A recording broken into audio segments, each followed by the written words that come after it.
Hello hi नमस्कार, जय श्री कृष्ण, राधे राधे। कैसे सबका हालचाल। आशा करता हूँ सब अपना जीवन में स्वस्थ मस्त और व्यस्त होंगे सीईटी ग्रेजुएशन की 27 सितंबर को आने वाले एग्जाम की तैयारी में। आज हम लेके आए हैं टॉप एमसीक्यू सीरीज का नेक्स्ट पार्ट, जिसमें हम बात करेंगे टॉप महत्वपूर्ण एमसीक्यू के बारे में, जो इस एग्जाम के लिए नहीं बल्कि आने वाले सारे एग्जाम, छोटे से बड़ा आरएस या फिर पशु परिचय कांस्टेबल, सारे एग्जाम के लिए प्रश्नोत्तरी इंपॉर्टेंट होने वाली है। इसको आप लाइक कीजिए, शेयर कीजिए और बताइए कमेंट सेक्शन में कि ये सीरीज आपको कैसी लग रही है और कैसे क्वेश्चन, आपके कितने क्वेश्चन 10 में से सोल्व हो पा रहे। हम रोज 10 क्वेश्चन की सीरीज लाते हैं, उसमें से आप बताइएगा जरूर कि आप कमेंट सेक्शन में कि कितने क्वेश्चन आपके सही हो रहे हैं। तो आज शुरू करते हैं आज का पहला प्रश्न।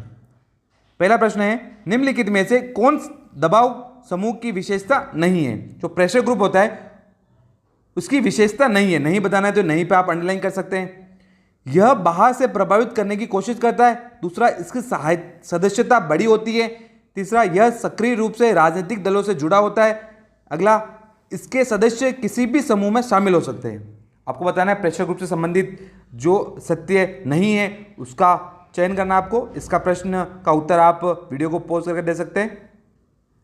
इसका सही उत्तर होगा ऑप्शन सी, यह सक्रिय रूप से राजनीतिक दलों से जुड़ता है। बल्कि ये ऑप्शन गलत है, यह राजनीतिक दलों से इसका कोई संबंध नहीं होता है। ऑप्शन ए है वह सही है क्योंकि यह बाहर से प्रभावित करने की कोशिश करता है। ऑप्शन बी सही है क्योंकि इसकी सदस्यता बड़ी होती है, इसमें नंबर ऑफ पीपल ज़्यादा हो सकते हैं। ये कोई लिमिटेड नहीं है कि इतने 50 होंगे 100 होंगे, कितने भी हो सकते हैं, लेकिन इसकी जो सदस्यता होती है वो बड़ी होती है।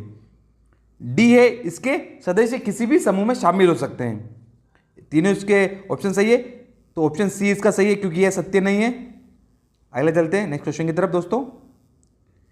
नेक्स्ट क्वेश्चन है, निम्नलिखित में से कौन सी विधि दबाव समूह द्वारा अपने उद्देश्य को प्राप्त करने के लिए उपयोग में नहीं की जाती है? नहीं के क्वेश्चन आजकल आरएस एमएसएसबी का नया पैटर्न है, उसमें हम नहीं, सत्य, असत्य, उसके क्वेश्चन ज़्यादा है, इसलिए मैंने इंक्लूड किया है ये वाले क्वेश्चन। तो कौन सी विधि एक ऐसी विधि बतानी है आपको जो प्रेशर ग्रुप द्वारा उनके उद्देश्यों को प्राप्त करने के लिए उपयोग में नहीं ली जाती है। पहला है, यह राजनीतिक दलों को वित्त पोषित करता है। दूसरा, यह प्रदर्शनों को आयोजित करता है। तीसरा, यह स्पष्ट रूप से एक राजनीतिक पार्टी से जुड़ा होता है। चौथा, यह नीति निर्माताओं को प्रभावी करने का प्रयास करता है। इसका सही उत्तर आप वीडियो को पॉज करके दे सकते हैं दोस्तों।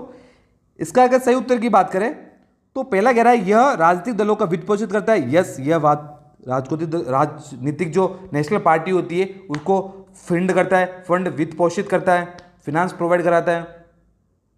नेक्स्ट है, यह प्रदर्शनों को आयोजित करता है। यस, ये कॉन्फ्रेंसेज है, इंसेंटिव है या एग्जीबिशन है या कोई रैली उनको संबोधित या फिर उनको आयोजन कर सकता है। तीसरा, यह स्पष्ट रूप से राजनीतिक पार्टी से जुड़ा होता है। नहीं, ये राजनीतिक पार्टी से जुड़ा, डायरेक्टली जुड़ा नहीं होता है, इनडायरेक्टली यानी बैकवर्ड चैनल से जुड़ा हो सकता है, लेकिन डायरेक्टली कनेक्ट किसी भी राजनीतिक पार्टी से नहीं होता है। अगला है, यह नीति निर्माताओं को प्रभावित करने का प्रयास करता है क्योंकि ये फीडबैक देता है। जो सरकार की नीतियां होती है, जो ग्राउंड पे इंप्लीमेंट होती है, उनकी जो रिकमेंडेशन है, जो उनके फीडबैक है, वो प्रेशर ग्रुप राजनीतिक दलों तक पहुंचाती है ताकि उसमें सुधार हो पाए। तो इसका सही उत्तर हो जाएगा ऑप्शन सी। चलते हैं नेक्स्ट क्वेश्चन की तरफ। अगला प्रश्न है, भारतीय संविधान का निम्नलिखित में से कौन सा अनुच्छेद भारत की संसद के गठन से संबंधित है? जो भारतीय संसद है उसका गठन हुआ है उससे संबंधित कौन सा अनुच्छेद है वो आपको बताना है। पहला अनुच्छेद 73, अनुच्छेद 78, अनुच्छेद 79, अनुच्छेद 72। इनमें से आपको सही उत्तर बताना है दोस्तों। वीडियो को पॉज करके आप इसका सही उत्तर बता सकते हैं। इसका सही उत्तर की बात करें, इसका सही उत्तर है ऑप्शन सी, 79। 79 है जो भारत की संसद से संबंधित है। आगे चलते हैं नेक्स्ट क्वेश्चन की तरफ। इसका उत्तर सी हो जाएगा। नेक्स्ट क्वेश्चन चलते हैं, अंता गैस थर्मल पावर प्लांट जो कि 12 में है। अंता गैस थर्मल प्लांट कहां पर है? 12 में है। में राज्य का कितना प्रतिशत अंश है? जो टोटल इलेक्ट्रिसिटी डिमांड होती है पूरे राजस्थान में, उसमें से जो अंता, केवल अंता गैस का थर्मल पावर प्लांट है वो कितना प्रतिशत योगदान करता है? 15%, 19%, 11% या फिर 9%? इसका सही उत्तर आप वीडियो को पॉज कर दे सकते हैं दोस्तों। इसका सही उत्तर है ऑप्शन बी, अकेला। आप देखिएगा जो अकेला अंता ही 12 में है वो 19% तक भारत राज्य की, राजस्थान की इलेक्ट्रिसिटी में सप्लाई करता है। ऑप्शन बी इसका सही उत्तर हो जाएगा दोस्तों। आगे चलते हैं नेक्स्ट क्वेश्चन की तरफ। अगला प्रश्न है, चित्तौड़ के रावतबाटा पावर प्लांट की स्थापना किसके सहयोग से की गई थी? रावतबाटा पावर प्लांट कहाँ है? चित्तौड़ में है।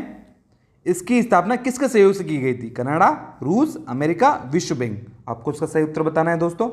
इसका सही उत्तर की बात करें, इसका सही उत्तर हो जाएगा ऑप्शन ए, कनाडा। कनाडा एक ऐसा देश है जिसने चित्तौड़गढ़ में राउतबाटा पावर प्लांट, जो न्यूक्लियर पावर प्लांट है, वहां पर स्थापना इसने इसका सहयोग से की थी। इसका सही उत्तर ए हो जाएगा। आगे चलते हैं नेक्स्ट क्वेश्चन की तरफ। नेक्स्ट क्वेश्चन है चाचा कोठा, अमलीपाड़ा, नाइला गांव, जहां एक अणु बिजली घर की स्थापना की गई है, कहां स्थित है? आपको बताना है कि एक तो चाचा कोटा, एक अमलीपाड़ा, एक नाइला गांव, जहां पर अणु बिजली घर की स्थापना की गई है, वो कौन से जिले में स्थित है? बांसवाड़ा, डूंगरपुर, बाड़मेर, बीकानेर। आपको इसका सही उत्तर आप वीडियो को पॉज करके दे सकते हैं। इसका सही उत्तर की बात करें, इसका सही उत्तर है ऑप्शन ए। ऑप्शन ए यानी बांसवाड़ा के अंदर चाचा कोटा नाम, अमलीपाड़ा नाम और नाइला गांव, जो कि नाइला गांव में एक अणु बिजली घर बन रहा है, जो कि पूरे भारत का दूसरा, रामाकुंडम जो कि तमिलनाडु में है, वहां पर भी एक अणु बिजली घर है। वो भारत का सबसे बड़ा अणु बिजली घर प्लांट है। और उसके बाद दूसरा जो नाइला गांव बांसवाड़ा के अंदर भारत का दूसरा अणु बिजली घर स्थापना की जाएगी। तो इसका सही उत्तर हो जाएगा ऑप्शन ए। आगे चलते हैं नेक्स्ट क्वेश्चन की तरफ दोस्तों। भारतीय संविधान में ऊर्जा संसाधन को या विद्युत ऊर्जा को निम्न में से किस सूची में शामिल किया गया है? जैसे संविधान में 3 सूचियों का उल्लेख है, संघ सूची, समवर्ती सूची और राज्य सूची। आपको बताना है कि जो तीनों सूची है, तीनों सूची के अंदर ऊर्जा संसाधन को, जो एनर्जी सोर्सेज है, इसको किस सूची में शामिल किया गया है? ऑप्शन है समवर्ती सूची, ऑप्शन बी संघीय सूची, दोनों में या इनमें से कोई नहीं।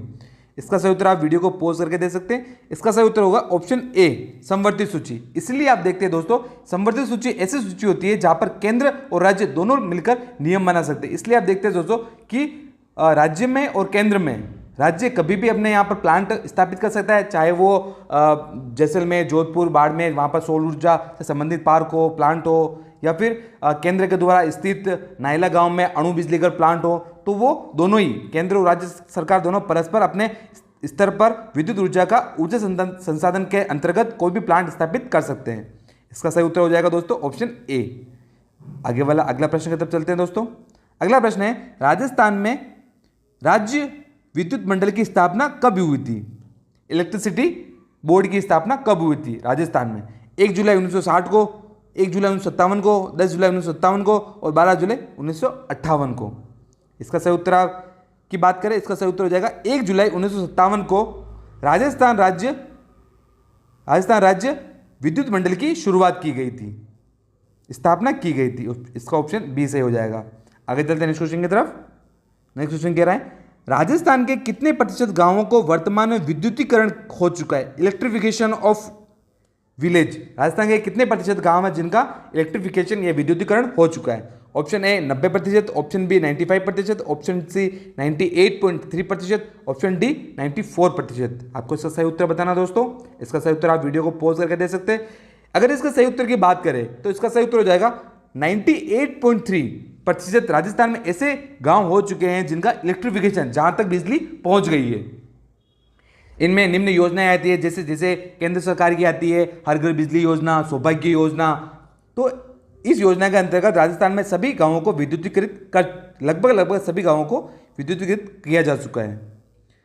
आज के अंतिम प्रश्न की तरफ चलते दोस्तों। जैसे आपको बताया कि SK स्टडी अकेडमी, जो आपका यूट्यूब का परिवार है, इसने अपना ऐप लॉन्च किया है। इस ऐप का जो लिंक है मैं वीडियो को डिस्क्रिप्शन में डाल दूंगा, वहां जाइए। इस ऐप की खास बात यह है कि हमने मात्र 10 रुपए में 10 मॉडल पेपर तैयार किए हैं, यानी कि एक मॉडल पेपर मात्र 1 रुपए में। इसको डाउनलोड कीजिए और हमारी इस पहल को, जो इस उद्देश्य को, जो पवित्र उद्देश्य है, हमने सोचा है कि पवित्र आखिरी उद्देश्य है कि राजस्थान के छोटे से छोटे गाँव में बैठा हुआ व्यक्ति इस टेस्ट सीरीज का लाभ उठाए, क्योंकि यह आपकी बदौलत संभव है। अगर आप इसको शेयर करोगे तभी हम उस दूर दराज इलाके में बैठे हुए विद्यार्थी तक हम पहुंच पाएंगे और अफोर्डेबल और क्वालिटी एजुकेशन वहां तक पहुंचा पाएंगे। आज चलते हैं आज के आखिरी प्रश्न की तरफ। राजस्थान में सर्वाधिक विद्युत कौन से स्रोत से प्राप्त होता है? पवन से, बायोगैस से, थर्मल पावर प्लांट से या फिर जल से? इसका सही उत्तर है दोस्तों थर्मल पावर प्लांट। यानी कि थर्मल पावर प्लांट ऐसा विद्युत का क्षेत्र है जहां से राजस्थान को सर्वाधिक विद्युत ऊर्जा प्राप्त होती है। तो ये था दोस्तों आज का टॉप MCQ सीरीज का नेक्स्ट पार्ट। अगला पार्ट मिलते हैं इसके नेक्स्ट पार्ट में, जिसका आपको भी और मुझे भी बेसब्री से इंतजार है। और आप बताइएगा कि इस सेशन से आपको कितने क्वेश्चन सही हुए, 10 में से रेट कीजिएगा। और इस वीडियो को लाइक शेयर सब्सक्राइब भी कीजिएगा और अपनी तैयारी को और मजबूत कीजिएगा और रिवीजन से रिवीजन ज़्यादा से ज़्यादा करते रहिएगा। तो आपका ख्याल रखिएगा। मिलते हैं टॉप एमसीक्यू सीरीज का नेक्स्ट पार्ट में। Thank you.